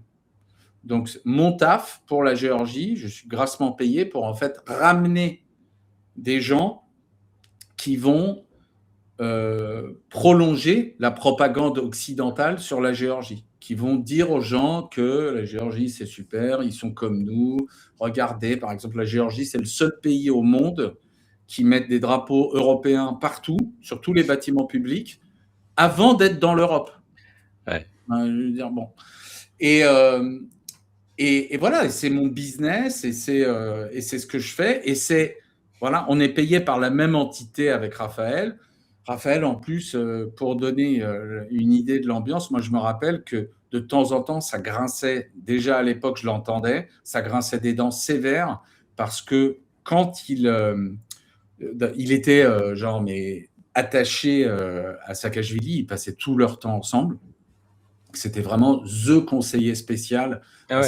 Parce qu'en gros, c'était à la fois l'accès à Paris, donc indirectement à Washington, sauf qu'il fallait un peu rajouter de l'huile. Et moi, quelque part, j'étais, en tant qu'Américain, avec tout mon côté media, American, bla, bla, bla, moi, je rajoutais un peu d'huile au même système, mais on faisait un peu le même taf avec Raphaël, sauf que lui, il était sur place en permanence, etc. À tel point que, forcément, comme il ne maîtrise pas le géorgien, Saakashvili impose à tout son état-major que quand ils font des conseils des ministres, machin, ça se fait en anglais. pas en géorgien. Pour, T'imagines pour Raphaël Glucksmann, pour Ouais. qu'il puisse comprendre. Ouais. D'accord. T'imagines l'invasion de la souveraineté si demain, Ouais. genre Macron, il imposait ça à ses même, tu vois, s'il faisait ça en France, genre l'ambiance, Ouais. et ben c'est ça, c'était comme ça. Tout ça pour Ouais. avoir les conseils de Raphaël Glucksmann. Hein. En plus, rappelle. Ouais. ouais. Non, parce que ce qui est génial, c'est que ces années georgiennes, elles disent deux choses. Que un, il était sarkozyste, thatchérien, néolibéral, et heureux de faire de l'ingérence étrangère dans un pays pauvre et d'en profiter grassement, vu ce que toi tu touchais. J'imagine qu'il touchait l'équivalent, voire plus, pour être conseiller spécial du président. Il y a trouvé sa femme également, qui était une des ministres du gouvernement, avec qui il a eu un enfant. Et donc, on essaye de nous faire Il s'est fait passer. arrêter, je crois, avec une mallette de billets. Oui, à parce l'aéroport qu'elle de était Kiev. ministre aussi de l'Intérieur en Ukraine, elle pouvait faire les deux. Et c'est assez incroyable son profil. Et aujourd'hui, ce même Raphaël Glucksmann essaie de faire croire qu'il est de gauche. À un moment, enfin, l'imposture, elle est tellement énorme et le monde essaye de limiter la casse en disant non, mais c'est pas ce que vous croyez. Il était on mission, c'était un poète, c'était le Che Guevara de l'Europe de l'Est. C'est ridicule. Enfin, je veux dire. Non, c'était juste un gamin. C'était juste un Oui. gamin. Mais Franchement, comme tu dis, c'était. ce gamin, il a grandi, sauf qu'au lieu de faire Ouais. un mea culpa et de dire ok, j'étais Sarkozy, j'étais de droite, j'adorais ça, aujourd'hui j'ai changé, j'ai revu. Il assume en fait, il l'a fait à la Édouard Philippe, j'assume, à la Macron, j'assume. Moi, je Et trouve pas. Moi, je Ah, trouve que. En fait, je trouve qu'il il est assume gêné, pas. mais il fait pas un mea culpa. Il veut pas fâcher ses amis georgiens, je pense. Bah, oui, enfin, d'abord, l'article, comme tu l'as vu, commence par une lettre qu'a écrite Misha, donc qui est le surnom de Saakashvili là-bas, pour faire cool, détendu du gland. Tout le monde l'appelle Misha. Il encourage tout le monde à l'appeler Misha, ce qui est plutôt sympathique, mais bon, bref, ça passe mal forcément pour certaines générations, mais qui était aujourd'hui d'ailleurs. Enfin, je veux dire, Saakashvili, aujourd'hui, il est en prison en Géorgie. C'est l'horreur. Hein. Apparemment, il a tellement peur d'être empoisonné que c'est sa mère qui lui fait à bouffer. Tous les gens qui l'ont soutenu par le passé en Géorgie l'ont à peu près... Tout le monde l'a abandonné. Je veux dire, moi, honnêtement, j'ai que de la... En gros, j'ai que quelque part de la compassion pour lui. Il se trouve que, comme je parle tous les jours à des gens à Gaza, c'est plutôt, il y a d'autres gens qui me viennent en tête quand je dois penser à la compassion que je dois avoir vis-à-vis de mon prochain. Mais je suis pas là pour casser encore une fois, je suis pas là pour tirer sur les ambulances. Mais cette manière en fait, ce qui me frappe, c'est que Raphaël ne dit jamais « j'ai pas été sarkozyste ». Ok. Et en même temps, il dit et donc il dit constamment en fait j'ai pas changé. En fait, j'étais déjà un mec de gauche quand je bossais pour ce gars-là. Et, en fait, je veux dire, voilà, moi, texto, et ça je peux le dire sous serment, il n'y a aucun problème. Je veux dire, on était constamment en train de réfléchir à comment séduire les gens de Davos, les gens de l'élite américaine. Je veux dire, on ne séduit pas cette élite avec un discours de gauche. Ça marche pas. Donc, c'est pas vrai qu'il n'était pas dans le truc. S'il avait été de gauche, comme il le dit à l'époque, il n'aurait pas été pris pour conseiller par Saakashvili. C'est pas possible. C'est pas possible. Et il doit ce poste quand même au fait d'être le fils d'André Glucksmann, quoi. C'est quand même ça aussi le premier truc qui fait qu'il arrive là-bas, quoi. C'est un peu, il y a Nepotland, il y a BHL partout. Je veux dire, pour moi, aujourd'hui, dire qu'on est de gauche et avoir des relations cordiales avec Bernard-Henri Lévy, qui tient des propos génocidaires un jour sur deux, mais enfin, honnêtement, c'est tellement grotesque, c'est tellement... En fait, je trouve ça insultant. Je comprends pas qu'il ne voit pas à quel point il est insultant. Il est insultant vis-à-vis de... Il est même insultant vis-à-vis de son cœur de cible. Tu sais, Nathalie de Nantes, Oui, En, oui, en fait, qui croit à ce côté droit de l'homiste, tu vois, un peu poète de ah la ouais, liberté des anciennes républiques soviétiques. Ouais, il y a plein de gens qui croient à ce narratif. Ça, ouais, ouais. c'est une réalité. On va en Afghanistan parce que les petites filles Ouais, doivent aller à l'école. ouais, c'est ça, On c'est ça. bombarde l'Iran parce que, en fait, les Iraniens veulent qu'on les bombarde pour Oui, que les femmes ne pour être soient plus libérés. voilées. Mmh. Tu Mmh, vois, c'est ça. ouais, bien Et sûr. Et que les fillettes puis, n'aillent plus à l'école non plus. Mais bon, elles ont plus d'école et il y a plus de fillettes, donc c'est plus facile. mais même C'est quand même ouais. au-delà de la question même de savoir si Sarkozy est de droite et tout, moi je trouve que ça donne une cohérence aussi un peu au personnage parce que Mmh. ces faits d'armes, il les a fait d'abord en Ukraine dans les révolutions de couleur où tu avais les USA qui étaient partout. Il allait en Géorgie et grâce à ton récit, Félix, on comprend véritablement ce qu'il a fait là-bas. Et ensuite, il est devenu député européen où son seul Mmh. fait d'armes, c'était la dénonciation de la situation avec les Ouïghours, qui, Ouais. indépendamment de ce qui se passe, est quand même une position aussi pro-états-unienne. Et là, aujourd'hui, ce qui fait le truc le plus marquant, c'est une fausse candidature de gauche pour affaiblir le seul candidat qui a un peu une posture anti-états-unienne, qui est Mélenchon aujourd'hui. Mmh. Et c'est-à-dire que là, on a un récit maintenant complet de tout ce qu'a fait Glucksmann dans sa vie, et c'est toujours la même direction, c'est un soutien à l'empire états-unien. Tiens, à Tu sais, c'est un 200. peu comme le film Ghostwriter de Polanski, où à la fin, il pose la question de savoir, mais est-ce que ce gouvernement britannique a fait quelque chose contre les intérêts des États-Unis? Et on peut se poser la même question avec Glucksmann. Est-ce qu'il a déjà fait une fois dans sa vie une action politique qui allait contre les intérêts de l'impérialisme états-unien? Et je trouve Mm. que là, le récit, il est complet et que maintenant, Mmh. le profil, il est dessiné, quoi. Ah, c'est Et alors, incroyable. Et pardon, le vas-y. profil est dessiné, mais il y a aussi un autre, trait de caractère qui est la lâcheté, qui est montrée par une scène quand même tragique, puisque, Saakashvili, Misha n'est pas en tôle pour, harcèlement sexuel, mais c'était quand même un gros lourd avec les femmes, bah, je vais te laisser raconter, Félix, ce qui s'est passé. Ouais, moi je voulais juste ajouter un truc sur les Ouïghours. En Mmh. plus, les Ouïghours, Ouais. c'est très très pervers. Parce que la défense des Mmh. Ouïghours, alors qu'en gros, ton discours, c'est à demi-mot un soutien tu vois, d'une sorte de sionisme libéral de gauche, tu vois, qui n'existe que dans la tête de Raphaël Glucksmann et quelques autres. Mais en réalité, c'est une manière en plus d'essayer de capturer un vote de la communauté musulmane française sans mettre les doigts dans la gadoue et sans se griller avec ses potes sionistes. Donc, il y a vraiment un truc avec les Ouïghours qui est vraiment très très vicelard. Bref, non, écoute, moi, en fait, c'est là où je me suis vraiment rendu compte que cette histoire, pour moi, c'est pas juste le Glucksgate. C'est pour ça que pour moi, cette interview, cette conversation, c'est pas juste le Glucksgate, c'est le Mondegate.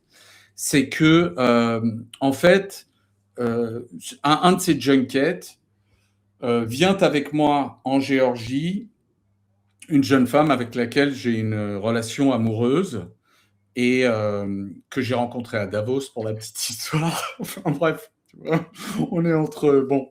Et cette jeune femme, elle dirige une ONG, elle est allemande. Et on arrive en Géorgie, comme d'hab, le grand jeu, les motards, la bagnole qui nous amène. Et premier arrêt, immédiatement en arrivant, on va déjeuner avec Raphaël Glucksmann et Saakashvili. Et moi, j'ai amené, il y a d'autres gens. D'ailleurs, pour la petite histoire, 2 jours avant, j'ai organisé un dîner de l'Atlantique autour de Bill Gates à Paris. Et dans C'est quoi ta le. vie, Félix là? Qu'est-ce que Non, tu as mais fait comme bêtise dans ta vie, Félix? Ça ne s'arrête jamais. c'est tellement grotesque cette histoire. Au dîner en question, il y a genre 8 personnes qui sont dans les fichiers Epstein. Ouais, c'est ça.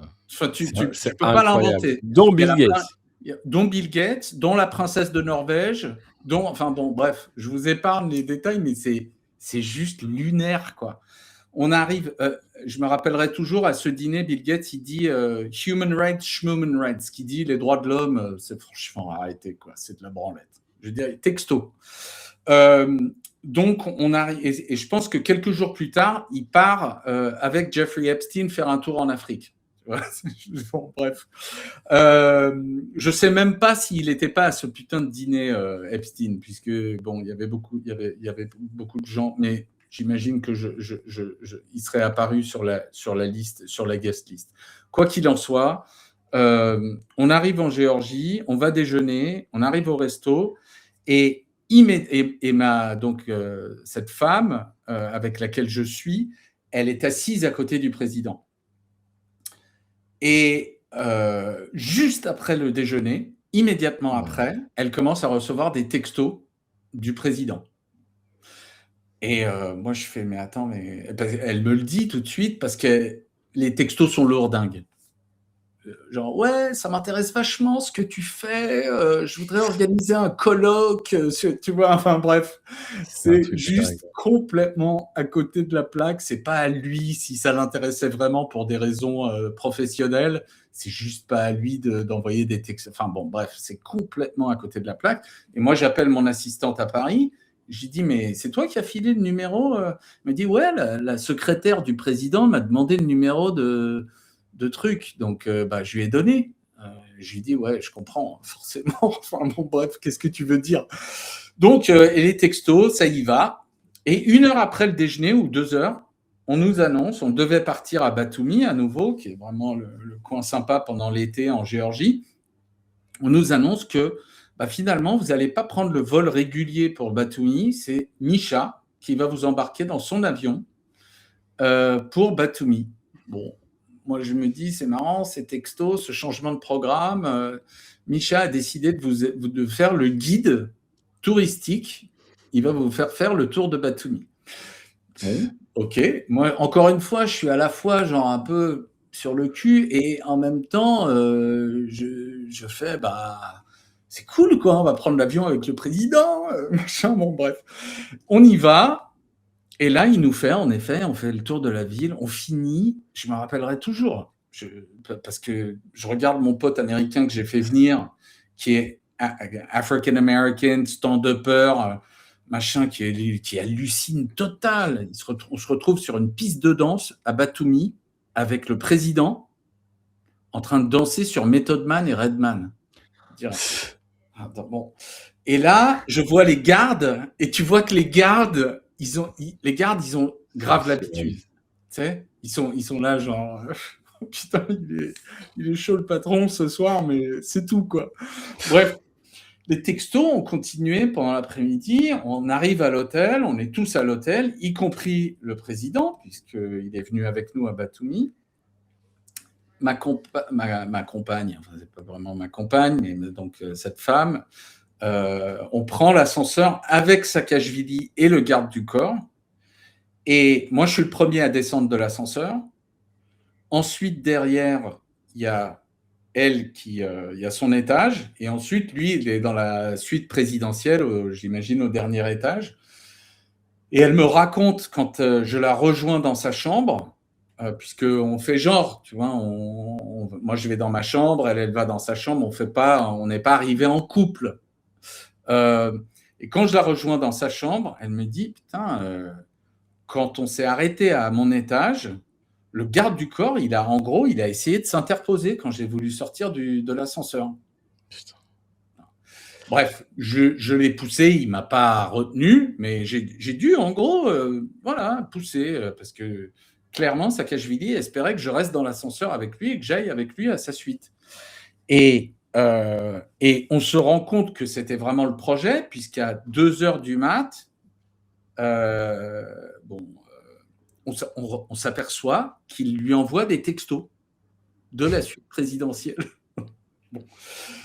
Ça, si tu veux, genre, moi, je dis à Raphaël Glucksmann dans les jours qui suivent, je lui dis, écoute, peut-être que c'était pas clair pour ton patron, mais on est ensemble avec X. Je dis pas son prénom ni son nom parce qu'elle veut pas être mentionnée publiquement et par respect, je veux pas le mentionner, c'est la moindre des choses. C'est déjà bien relou ce qui lui est arrivé. Bref. Et je lui dis, en fait, on est ensemble. Donc, si tu pouvais dire à Misha que non, Enfin, faut qu'il arrête, ça serait cool, quoi. De toute façon, même si j'étais pas avec elle, franchement, pas top classe. Mais bon. Et là, ça continue pendant des mois et des mois. Il envoie dès qu'il y a interaction. Et puis, faut la comprendre, elle. C'est une jeune femme qui est patronne d'une ONG, qui a un chef d'État qui lui dit qu'il veut la voir pour des histoires d'ONG, pour faire. Tu vois? Donc, il l'utilise, il est constamment en train de faire genre, c'est pour des histoires de l'ONG qu'il veut la voir. Donc, elle répond, elle fait pas, elle lui dit pas, bah, en fait, va te faire foutre gros porc, tu vois. Bon, bref, il l'invite au ski, il lui dit de venir pour un colloque, ça devient de plus en plus gras, bon.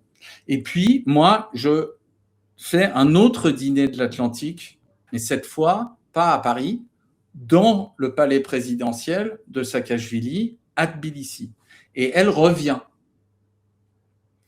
Et elle revient notamment parce que je suis là, que bon, bah, elle se dit, le mec a compris, enfin bref. Et à un moment, je m'éclipse, peut-être pour me défoncer la gueule, je sais pas, je sais plus. Mais je reviens à ce dîner. Dans le palais présidentiel. Ah oui, oui, ça m'a pas arrêté, ni à l'Élysée, ni ailleurs. Hein. Je peux te dire, la porcelaine de l'Élysée et moi, on avait des rapports très, très cordiaux. Et donc, je reviens dans la salle, tu sais, il y a les speeches, machin. J'avais fait venir un éditorialiste du New York Times.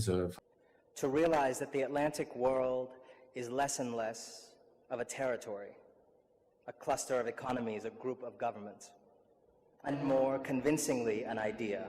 Enfin bon, la totale, comme d'hab. Et là, je m'aperçois qu'elle n'est pas là. Elle n'est pas à la table, elle est pas là. Donc là, je serre, là. Là, je fais plus de malin, je me dis, putain, merde, elle n'est pas là. Et elle revient toute rouge au bout de 30-40 minutes. Et elle me dit, bah, en fait, après, on débrief. Elle me dit, bah, en fait, Raphaël, il est venu me chercher.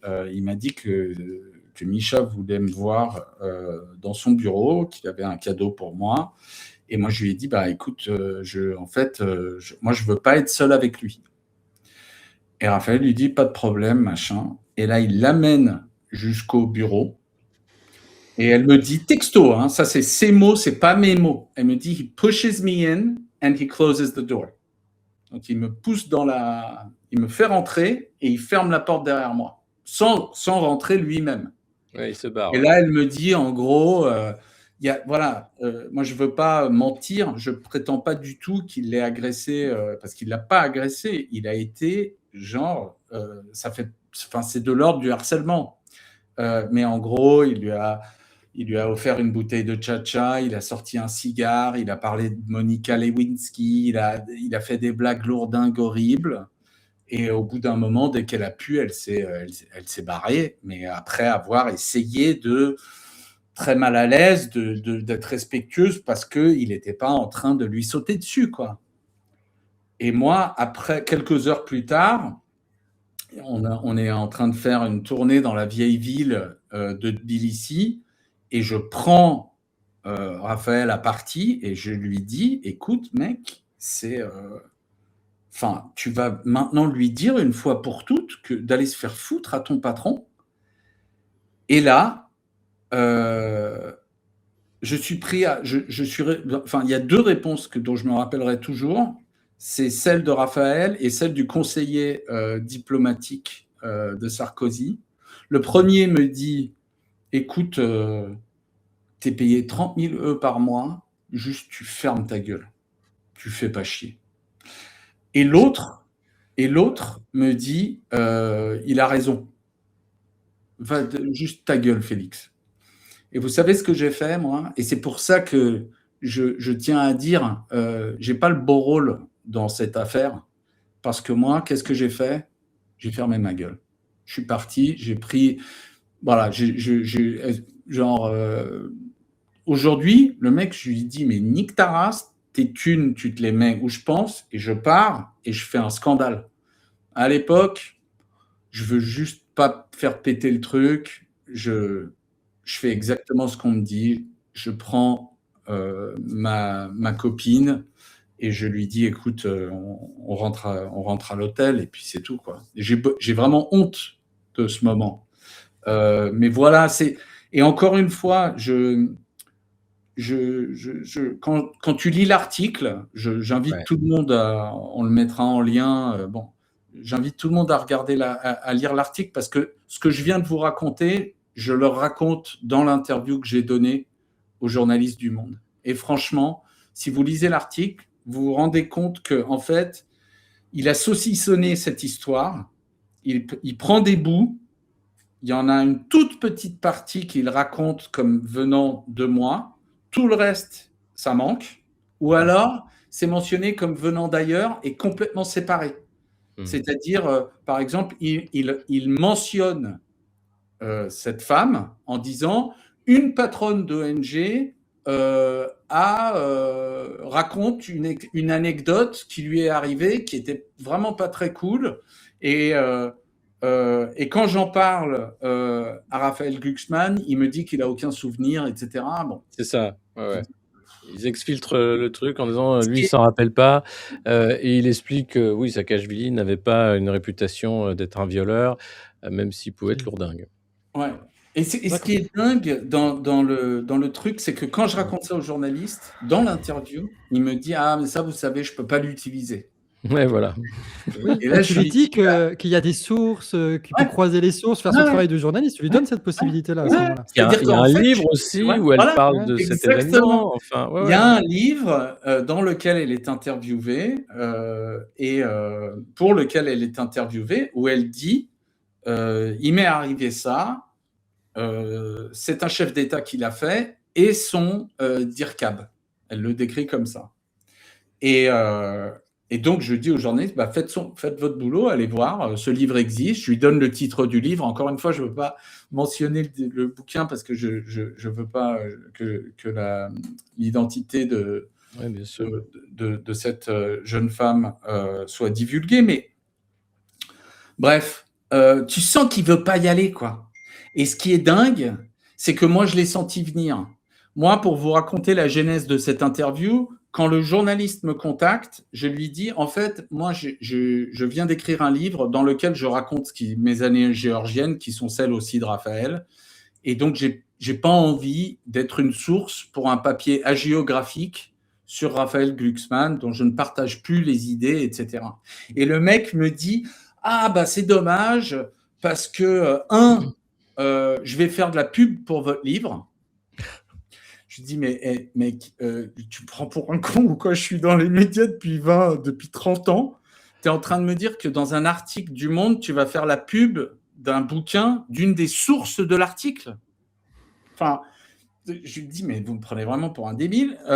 Et deux, il me dit, ah ouais, mais c'est dommage parce que je vais parler de vous. Ah ouais. Là, je me sens coincé, tu vois. Donc, j'y vais, je lui donne l'interview. Mais pendant l'interview, je me dis, mais attends, mais mec, tu m'as coincé avec ton blabla, alors que je sais ce que tu vas faire. Tu vas essayer de faire pchit avec ce que je t'ai donné. Vous m'avez un peu coincé, mais je vois que vous considérez que vous n'avez pas assez de sources. Donc, ce que je vais faire, c'est que j'ai rappelé mon ex et je lui ai dit, est-ce que tu veux bien confirmer aux journalistes de qui il s'agit dans le livre dont tu parles, pour qu'ils ne puissent pas faire l'anguille. Ouais. Et elle accepte. Elle veut pas. Elle me dit, j'ai pas envie de rentrer dans vos histoires de politique intérieure française. J'ai pas particulièrement envie de me mettre à dos un candidat à la présidentielle. Mais ce que tu racontes, c'est la vérité, c'est la stricte vérité. Et je lui ai, pour vérifier, je lui ai envoyé un récit de 3 pages de tout ce que je viens de vous dire. Et elle m'a dit, c'est à la virgule près, c'est vrai. C'est exactement ce qui s'est passé. Et donc, elle accepte de lui dire. Et là, je me dis, bah, le mec, il est coincé. Le mec, il est coincé. Il peut pas ne pas raconter. Et bah, je peux te dire, il s'est démerdé. Il s'est démerdé. Et donc, pour moi, la leçon de tout ça, et je vais enfin peut-être un peu la fermer, c'est que c'est pas le Glucksgate, c'est le Mondegate. C'est le Mondegate. Franchement, c'est c'est honteux. C'est une leçon, si tu veux montrer comment tu peux prendre des news et en fait les mentionner de manière paragraphe 14 et tu te démerdes et en fait tu restes avec un portrait qui est quand il était jeune, Raphaël Glucksmann était un peu un fripon, mais putain, qu'est-ce qu'il est cool quand même, globalement. Et de Ouais. gauche. Et de Ouais. gauche. Et Non, de parce que gauche. c'est vraiment avec ça, on voit comment cette presse qui donne des leçons joue avec les faits, choisit de les mettre en avant ou pas, choisit de les morceler pour les évoquer, oublie de dire que dans le tamponnage de Scooter des mers, il y a quand même un ambassadeur qui se voit sa jambe cassée, oublie plein de détails. Et c'est vraiment une volonté de soutenir à bout de bras cette candidature impossible de Raphaël Glucksmann pour faire passer ce fils à papa député européen de droite pour le sauveteur de la social-démocratie. Enfin, c'est impressionnant en fait de voir ça. Et il y a aussi un autre passage qui est un peu truqué par le journaliste du Monde, c'est le lapin de Trump à New York, parce que tu y étais aussi. Ouais, alors apparemment, il est possible que ce soit moi qui me soit tracé du dîner parce Ok, que avant gueule que de Trump bois, arrive. Ok, avant d'accord. que Trump arrive. Mais Ok. moi, ce que je peux dire, c'est que l'idée selon laquelle cette idée, donc encore une fois, le contexte, c'est grotesque, c'est l'obsession de Saakashvili à l'époque, c'est que Donald Trump vienne construire une Trump Tower à Batumi pour qu'il puisse inviter les meufs, non pas à l'hôtel, mais dans la Trump Tower. J'imagine, j'en sais rien. Là, c'est pure spéculation, mais bref. Non, mais En tout cas, ça le fait déjà la prise de guerre, te dire que tu veux une Trump Tower chez toi, quoi. Non, mais en fait, tu vois, c'est la présidence Saakashvili, en une anecdote, c'est la Trump Tower. Il court après. Et ce qui est drôle, c'est qu'en fait, Trump, au bout d'un moment, il comprend qu'en fait, au lieu de carotter un pays pauvre, il peut carotter le Qatar et l'Arabie Saoudite. C'est ce qu'on voit aujourd'hui, tu vois. C'est qu'en fait, le mec, il a dit à un moment, mais attends, votre argent de poche, je m'en bats les steaks. Vous êtes mais petit pécor, Saakashvili, tu vois, ton idée, bref. Mais ça arrive plus tard. Pendant que je suis dans le système Saakashvili, je suis invité à un dîner à New York auquel je me pointe. Entre-temps, je suis allé courtiser la présidence azerbaïdjanaise. Vraiment des gens très bien, je crois qu'ils sont en place depuis 40 ans. Et en gros, je me pointe à New York, dîner au Four Seasons, qui est c'est l'équivalent du Meurice à Paris, ou de la Tour d'Argent. Enfin bon, bref, c'est un des restos les plus cotés. Et tout le monde fait du business dans ce resto. C'est vraiment the deal making, cénacle. Et on est là en fait pour courtiser Trump, parce que ça fait 6 mois ou 1 an qu'il a signé un MOU, donc une promesse qu'il va construire la dite tour, et qu'en fait, il y va pas, parce qu'en fait, il veut qu'on lui, tu sais, il a fait la promesse parce qu'il veut qu'on lui envoie un chèque. Et comme le chèque n'arrive pas, tu vois, et les Géorgiens, ils sont là, ils comprennent pas comment il marche, Trump. Trump, c'est juste un chèque. Le reste, c'est dire rien n'arrivera s'ils font pas le chèque. C'est le mec le plus corrompu il est aussi simple que ça. Sauf qu'ils n'ont pas compris. Donc, en fait, ça bloque. Et donc, Saakashvili organise ce dîner pour le serrer et le convaincre. Et en réalité, l'idée selon laquelle, pareil, Raphaël, dans l'article, est un peu consterné par Trump, qu'il rencontre pour la première fois à ce moment-là. Mais Raphaël, il était à fond sur cette idée de Trump Tower. On était tous, je veux dire, ça faisait partie du projet. C'était une super carte de visite et on était tous au courant, on était tous à fond, etc. C'est là où, pour moi, encore une fois, Raphaël Glucksmann, s'il est sérieux pour être président, moi, je veux qu'il réponde juste à cette histoire de Trump Tower. Qu'on fasse une interview peut-être pas sur France Inter, mais qu'on fasse une interview quelque part où ils répondent face caméra à ces histoires de Trump Tower, pour qu'ils puissent pas prétendre que, en gros, c'est un truc qui n'était pas vraiment au courant et que, en fait, c'était un hasard du calendrier qui se trouve là. C'est pas vrai, c'est pas vrai. C'était une obsession absolue pour Saakashvili, cette Trump Tower. Et il passait 23 heures sur 24 avec Saakashvili. Donc arrêtez ce cinéma, c'est grotesque, c'est grotesque. Voilà. C'est vrai qu'il y a un côté grotesque dans tout ce que tu racontes. C'est tellement gonzo, le truc de se dire, mais Trump Tower, le jet ski, la coke, les stripteaseuses. Alors, encore une fois, je veux pas projeter Non, je parle pas de lui. Non, mais c'est moi. je veux dire, toi, c'est toi, mais voilà. Mais ça veut dire qu'on peut le faire dans ces lieux, oui. des lieux de pouvoir. Grave. Il y a vraiment un côté gonzo, quoi. Enfin, on se dit, En plus, c'est en Géorgie, quoi. Donc, Géorgie, c'est 3 millions d'habitants, c'est pas le centre du monde non plus. Imaginez ce qui se passe à la Maison Blanche, imaginez ce qui se passe à l'Élysée maintenant, les jeux d'influence qu'il doit avoir là-bas, c'est rien comparé à ce que vous venez d'entendre ici dans cette interview. Ah non, mais c'est honnêtement, quand tu vois Jared Kushner, je viens de pondre un article là-dessus, on va faire une spéciale ou deux ensemble sur le sujet, je pense. Jared Kushner,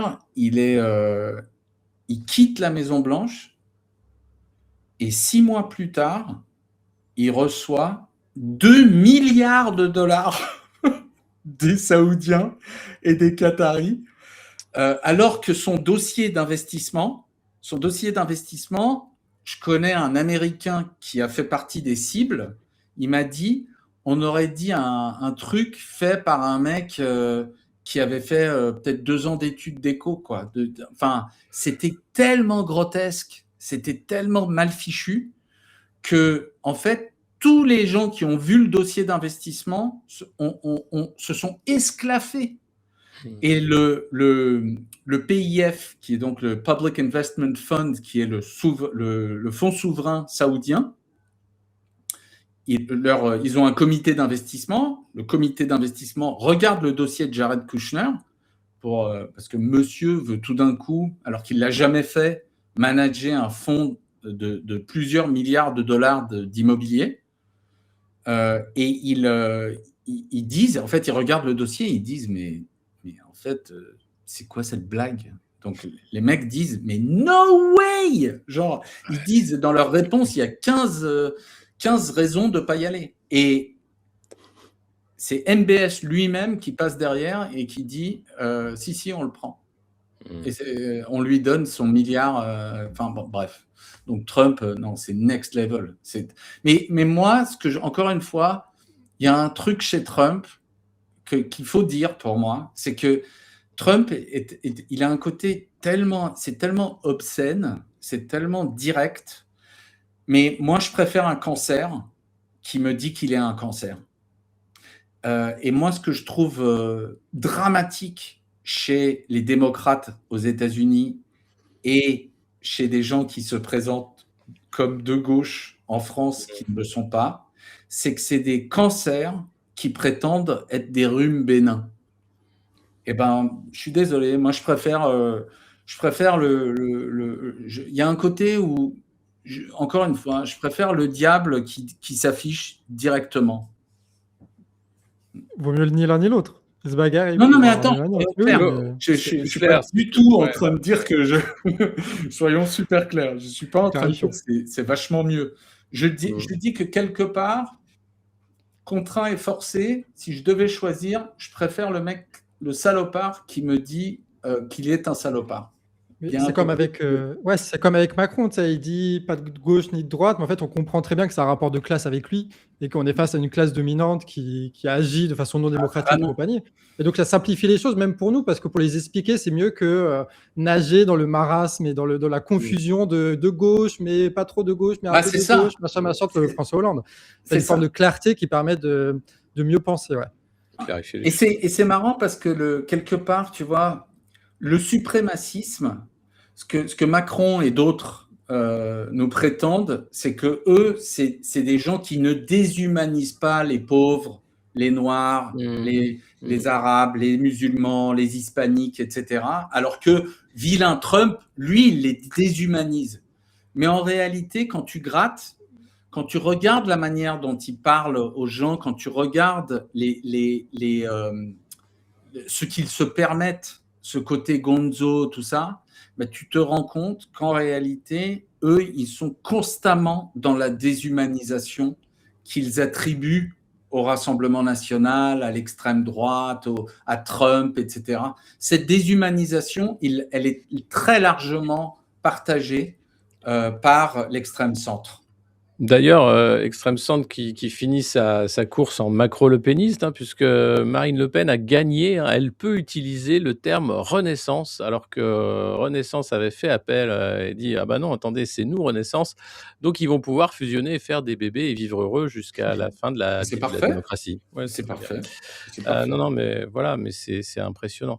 En tout cas, ce témoignage, Félix, il a le mérite de montrer un peu plus, qui était Raphaël Glucksmann à l'époque, sa difficulté qu'il a à assumer ce passé, puisqu'il est quand même gêné. Il se rappelle pas de grand-chose, hein. Il y a un peu, dans Ouais, l'article du c'est Monde, beaucoup de fascinant. trous de mémoire, hein, quand même. Et surtout de montrer comment la presse officielle, hein, encadre le récit pour être bien sûr que certes ça s'appuie sur des faits, mais derrière on va pas appuyer non plus, aller un peu plus loin et on va essayer Enfin, de diminuer, hein, les réalités. on va pas y aller si ça nous arrange pas. Parce Ouais. que si ça avait été si Ah le oui, papier était sur Mélenchon, ils y seraient allés, hein. Je peux te dire, ils l'auraient retrouvé le bouquin dont je parlais. Ils auraient fait, tu vois. C'est ça qui est c'est ça. terrible. C'est J'ai la meute là, tu vois, leur bouquin La Meute là. Là, ils y sont allés. Là, ils ont essayé de sortir toutes les merdes et en mettre des caisses sur des trucs où il y avait rien. Il y avait rien, ouais. C'est ça qui me vraiment. J'ai l'impression aussi l'article du Monde, au-delà de, enfin, j'ai l'impression qu'ils ont essayé de discuter avec toi, Félix, pour recevoir les meilleures critiques qu'on pouvait opposer à Glucksmann. C'est-à-dire des personnes qui ont vécu avec lui, qui savent exactement ce qu'il est, ce qu'il a vécu, d'où il vient, c'est ce du qu'il fait. déminage. Ouais, ça, ils sont allés chercher cette information-là. Et après, ils se sont dit, OK, donc comment est-ce qu'on fait pour déminer ce truc-là? Comment on fait pour désactiver ce discours-là? Et ben, on prend quelques éléments. Tu sais, c'est comme quand on fait un mensonge.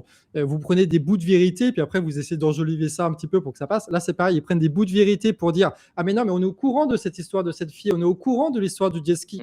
Mais pas dans les détails, pas dans là où ça politise et que ça explique vraiment où vient Glucksmann. Ouais. Du coup, j'ai vraiment cette impression-là que c'est volontairement, un peu comme Glucksmann père, c'est créer un discours qui permet de justifier les privilèges, de justifier cette domination, de justifier cette classe qui se reproduit avec Glucksmann, parce qu'avant c'était Macron et qu'avant c'était Sarkozy, que c'était Hollande, etc. Et que ça va dans ce même mouvement-là d'une classe dominante qui se reproduit, qui veut se légitimer encore et encore, alors qu'elle fait de la merde du début jusqu'à la fin, quoi. Bah, c'est vraiment le syndrome du canard enchaîné. On en a pas parlé, mais en fait, là, on est dans un. Moi, je pense que tu as entièrement raison de soulever ça, Johan. C'est du déminage. Ce papier, c'est du déminage. Parce que moi, je vous rappelle, je rappelle aux auditeurs que moi, j'ai fait j'ai parlé, on a fait une spéciale sur Glucksmann il y a 1 mois ou 2 chez Idriss Aberkane, dans lequel je n'ai pas parlé de tout ça parce que, honnêtement, moi, j'étais pas parti pour. Mais comme le monde est venu me coincer, je leur dis, vous me coincez, moi je vais vous coincer. Et là, j'ai sorti les doses. Et qu'est-ce qui s'est passé? Eh ben, ils ont fait exactement ce que. Moi, je suis convaincu, franchement, Johan. Là, quand tu le mentionnes, c'est évident que cette interview, elle était pour ça. Elle était pour ça. Elle était pour voir qu'est-ce que j'ai à dire, le sortir, mais d'une manière qui fasse pchit. C'était exactement le projet. C'est clairement et c'est ça, quelque part. Moi, je racontais à Alexis que un jour, je me suis rendu compte que le canard enchaîné n'était pas ce briseur de tabous que je pensais. C'est quand je me suis aperçu que Eric Amptaz, qui est une des voix les plus comment dire, voilà, qui a son pupitre au Canard, qui est en première page, je crois, à chaque numéro, il était à tous les pince-fesses de la place de Paris, dans le 7e arrondissement, le 8e arrondissement, etc., etc. À chaque fois qu'il y avait un truc atlantiste, sarkozyste, machin, il était là. Et je me suis dit, putain, c'est bizarre, le canard enchaîné qui est toujours dans les pince-fesses. Qu'est-ce qu'il fout là? Bah, en fait, mais attends, le canard enchaîné, il sert à ça. Hein. Le canard enchaîné, tu sors des trucs qui puent, tu dis, et derrière, tout le reste du système médiatique mainstream peut dire, ah non, mais c'est déjà sorti. C'est déjà sorti, laissez tomber. C'est le canard a fait un truc là-dessus. C'est à ça que ça sert, le canard enchaîné. Ouais, donner une direction, non, c'est clair, c'est impressionnant. Moi, j'ai eu droit à mon portrait là dans le dossier complotiste de l'été avec Sky de Thinkerview et Idriss Aberkan justement, et il y a rien. En fait, tout est par petites touches de ah mais il est passé chez un tel, ah mais attention, mais il fait Et semblant puis d'être il prétend journaliste, mais il prétend que. que, Ouais, enfin voilà. Et au final, tout ça parce que ça les emmerde qu'on ait de l'audience. Voilà. Non, mais prétendre C'est un dans truc. une interview de journaliste, Non. mais sérieux, mais go Et fuck ils yourself. nous ont pas appelés, hein. C'est des portraits à charge pour qu'après l'IA prenne le truc, que Wikipédia prenne le truc et qu'il y ait marqué complotiste, confus, machin, n'y allez pas, attention, danger, ce sont des intouchables. C'est lamentable. C'est Ce que je vois, lamentable. c'est vraiment lamentable. Lamentable. Et c'est du niveau de franc-tireur. Enfin, c'est voilà, c'est le Une conspiration. Je crois que Ouais, le niveau de pareil, franc-tireur, pareil. depuis la une, à quand une Pride à Gaza, je pense que pour moi, le niveau de franc-tireur, je crois que j'ai jamais vu une couverture aussi immonde et aussi immorale, mais je crois que j'ai jamais vu un truc pareil. Bref, donc Bah, ça a le je mérite mets la- de poser les choses. Hein. Franc-tireur, Ouais. on est là. Ouais. Caroline Mais les Forest, deux, hein, Christophe Barbier, Enthoven, Putain. c'est quand même une fine Quand équipe. j'aurais- Ouais, ouais. et les deux histoires, pour moi, elles sont liées. Hein. L'histoire Ouais. que tu as eu, Félix, avec Le Monde, et toi, Alexis, avec le canard enchaîné, c'est que je pense qu'avant, cette opération de déminage qu'ils ont fait avec toi, Félix, pour sauver le soldat Glucksmann, là, ça pouvait passer parce qu'en fait, si toi, tu n'avais pas les réseaux médiatiques à côté pour balancer la vraie histoire, et ben en fait, on n'entendait que l'article du Monde. Sauf qu'aujourd'hui, ton premier réflexe que tu as eu, c'était appeler tout le monde, même avant l'interview. Moi, j'ai eu ce vocal-là de Félix qui Ouais. se préparait à la bagarre avant l'interview. Et après l'interview, tu t'es dit, bah vas-y, on va diffuser ça où? Dans les médias indépendants. Là où Oui, nous, on s'en fout des réseaux parisiens, où on s'en fout de tous ces trucs-là. Et donc, tu peux propager ce message qui va être vu 2, 3, 4 Exactement. fois plus que l'article du Monde en question. Et donc, ça. c'est pour ça aussi que le Ça canard les enchaîné. emmerde. C'est Ouais. pour ça que le canard enchaîné, ils arrivent en disant n'allez pas écouter ces gens-là, c'est n'importe quoi, ce sont nos adversaires. Parce que oui, en fait, on casse cette espèce de pince qui faisait qu'ils pouvaient raconter n'importe quoi et nous, on ne pouvait pas parler parce qu'on T'as n'avait pas de trop médias. raison. Maintenant, ça Ouais. change. C'est pour ça qu'il faut s'abonner En aux fait, chaînes il y a là, du monde moderne. bah ouais, Monde moderne, le Black Elephant de Félix et bien sûr le canard réfractaire et pas enchaîné. Attention, ne pas les confondre. Il y en a un qui est éloigné. bec et l'autre qui est magnifique.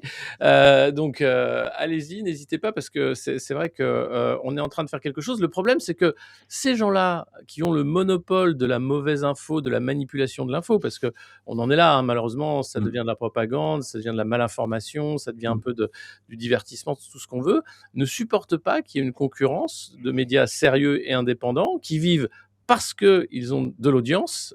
Et donc, mais alors, je vais vous lire, attends, dans le canard, le truc qui les rend fous, c'est que bon, j'ai la barbe bien taillée, ok, bon. Non, tout sourire et la barbe bien taillée, Alexis Poulain a de quoi se réjouir. Sa chaîne YouTube du Monde Moderne a dépassé les 300 000 abonnés.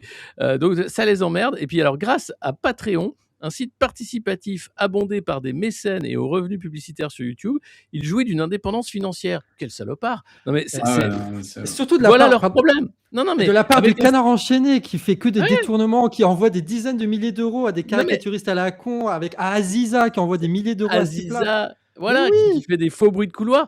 Et alors, avec un style posé entre deux bouffonneries, Poulain tente de conférer à sa revue de presse quotidienne diffusée en direct. Tente de conférer. Attends, un Ah. vernis d'analyse rigoureuse. Il y croise dépêches officielles et sources alternatives pour décrypter ce qu'il présente comme la vraie face des événements internationaux. Mais sérieux, enfin, Donc ça veut dire que tu as des sources fiables et tu es marrant. Et tu as une barbe bien taillée. Moi, c'est ce que je retiens. c'est exactement ce que je retiens. Et je me dis, mais en fait, qu'est-ce que le problème, c'est que j'ai de l'audience, en fait. Ça les emmerde. C'est juste ça. Et qu'on vit parce que vous êtes là, qu'on a de l'audience. Donc merci d'être là. Merci de nous suivre, de nous soutenir. D'ailleurs, la campagne s'est terminée, Johan, pour le canard. C'est tout bon, là, pour 2027. Vous allez tout C'est tout péter. bon. On va rouler sur tout le monde là. C'est parfait. Bon, eh ben, vous pouvez m'aider, moi, pour ce qui est du monde moderne, parce qu'on a aussi des grands projets. Donc n'hésitez pas, hein, sur patreon.com/le monde moderne ou tipeee.com/le monde moderne. Et puis The Black Elephant de Félix Marcard, que vous connaissez maintenant. Sa chaîne est également sur YouTube. Mais je crois que tu monétises pas encore. T'as Pas encore. franchi Pas encore. le mur du On va y 100. arriver. On va y arriver. Bon, très bien. Mais voilà, Inch'Allah. on est aujourd'hui une menace pour ces gens-là parce que ils perdent de l'audience, nous en gagnons, parce qu'on fait le travail qu'ils ne font plus. Et ça, c'est insupportable pour eux. Donc voilà, faites en Bonne sorte nouvelle. qu'on les éclate au sol parce que il y a plus que ça à faire. Hein. Et d'ailleurs, ils nous regardent. Donc coucou le monde, coucou le canard enchaîné, coucou Raphaël Glucksmann, coucou. C'est trop ça. Parce que les mecs regardent en plus. Bah ouais. Forcément. Bah oui. Forcément, il faut qu'ils Oui, sachent. ça les emmerde tellement. Donc on continue et merci beaucoup. Vous voulez un mot de la fin peut-être, Johan? Tu as des news à annoncer? C'est les vacances? Qu'est-ce qui se passe au canard? Oula, il n'y a pas grand-chose. On prépare la rentrée pour septembre. Donc on va pas Voilà, divulgacher pareil. tout ça. Mais Ok, voilà. parfait. Bon, On, eh ben, on prend de la force et on prépare les choses. nous, c'est pareil. Nous, on aura le Festival du Monde Moderne qui aura lieu le 3 octobre à Alex, dans la Drôme, à 2LEX. Il y aura les infos. Si vous pouvez faire le voyage, je sais que c'est loin, hein, de Guingamp, mais le Canard Réfractaire y est le bienvenu pour avoir un stand, pour faire un journal citoyen. Ou si vous avez du monde dans la Drôme, voilà, on peut peut-être organiser un truc. Ce serait super que tu puisses être avec nous. Et Félix, si tu es en France à ce moment-là, pareil, tu es le bienvenu. Ce serait top. Ce serait Voilà. top. Et l'idée, c'est voilà, aussi se rencontrer dans la vraie vie, ça change les choses. Et il y aura conférence la journée, championnat du monde de Macron Ball, qui est un sport dont j'ai inventé les règles, où l'équipe Macron gagne tout le temps, et puis des concerts le soir de rock'n'roll. Voilà, de bonne ambiance. Parfait. Topissime. Bon, je compte sur le canard. Merci à tous. Merci d'avoir suivi cette émission qui, j'espère, vous aura donné une autre vision de ce héros de la social-démocratie qui est Raphaël Glucksmann. Désolé, hein, ouais. Mais j'en ai d'autres, hein, si vous voulez. Regardez, je peux vous montrer cet autre héros de la social-démocratie. Et alors, lui, c'est pas un héros de la social-démocratie. Ouais, Quelle désolé. angoisse. Hein. Ouais. Quelle angoisse. Là, c'est la politique française. Merci à tous et à bientôt. Merci beaucoup. Salut Salut les gars. Ciao. À plus. Bisous.